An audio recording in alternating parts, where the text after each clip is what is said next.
Hello everyone, welcome to Bhumi's easy cooking. આજે હું આપને બતાવીશ ઘઉંના લોટમાંથી ગળીપૂરી બનાવવા માટેની રીત।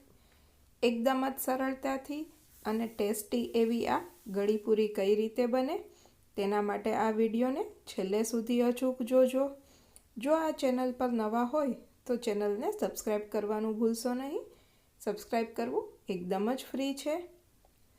ઘઉંના લોટમાંથી ગળીપૂરી બનાવવા માટે મેં અહીં સૌપ્રથમ ઘઉંનો ઝીણો લોટ લીધેલો છે। અહીં મેં વાટકાના માપથી 1 વાટકી જેટલો ઘઉંનો ઝીણો લોટ લીધેલો છે। ત્યારબાદ તેમાં 2 ચમચી જેટલું તેલ ઉમેરેલું છે। હવે આ લોટની અંદર તેલ સારી રીતે મિક્સ કરી દો। મુઠ્ઠી પડતું મોણ થાય તે રીતે ઉમેરવાનું છે।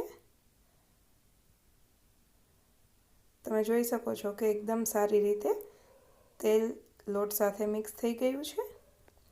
તો અહીં 2 ચમચી જેટલો ગોળ લીધેલો છે અને તેને પાણીમાં ઓગાળી દીધેલો છે। આ પાણીથી લોટ બાંધવાનો છે। ગોળને ઓગાળવા માટે 4 થી 5 ચમચી જેટલું પાણી ઉમેરેલું છે। તો ધીમે ધીમે એ ગોળવાળું પાણી ઉમેરતા જાઓ અને કણક તૈયાર કરતા જાઓ। તો તમે જોઈ શકો છો કે ધીમે ધીમે કણક તૈયાર થતો જાય છે। તો આ રીતે પરાઠા જેવો કણક તૈયાર કરવાનો છે।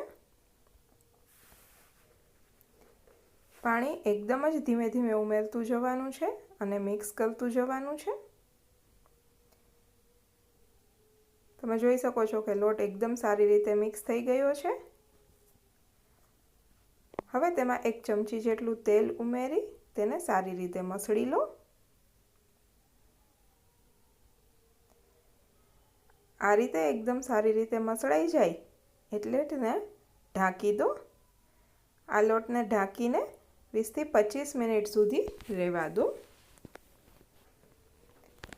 20 થી 25 મિનિટ પછી ફરી પાછો લોટને મસળી લો। એકદમ સારી રીતે લોટ મસળાઈ જાય છે। હવે તેમાંથી તમારે જે સાઈઝની પૂરી બનાવવી હોય તે સાઈઝના લુવા તૈયાર કરી દો। આ રીતે લુવું તૈયાર કરી પૂરી વણી લો। વધારે જાડી પણ નહીં અને એકદમ પાતળી પણ નહીં, એવી રીતે પૂરી વણી લેવાની છે। તમે જોઈ શકો છો કે બિલકુલ ચોટતી નથી અને એકદમ જ સારી રીતે પૂરી વણાઈ જાય છે। તો આ રીતે તૈયાર થયેલા લોટમાંથી પૂરી તૈયાર કરી લો। હવે આ પૂરીને તળવા માટે એક પેનની અંદર તેલ ગરમ કરવા માટે મૂકો। તેલ ગરમ થઈ જાય એટલે ગેસની આંચ ધીમી કરી દેવાની છે અને પૂરી ઉમેરી દેવાની છે। પૂરી તેલમાં નાખ્યા બાદ ગેસની આંચ થોડી ફૂલ કરી દેવી, જેથી કરીને બધી પૂરી એકદમ સારી રીતે ફૂલી જશે। તમે જોઈ શકો છો કે પૂરી એકદમ જ સારી રીતે ફૂલી ગઈ છે। તો હવે તેને ફેરવી દો અને ફરી ગેસની આંચ ધીમી કરી દો।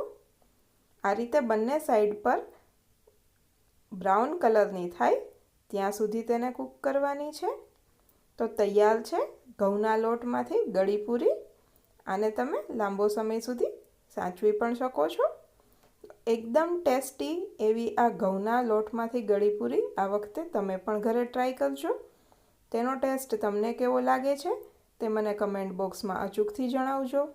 આ વિડીયોને લાઈક કરજો, તમારા ફ્રેન્ડ્સ, ફેમિલી મેમ્બર્સ અને રિલેટિવ્સ સાથે શેર કરજો અને ભૂમિસ ઇઝી કુકિંગ ચેનલને સબસ્ક્રાઈબ કરજો। Thank you for watching my video. ફરી મળીશું નવા એક વિડીયો સાથે। એન્જોય।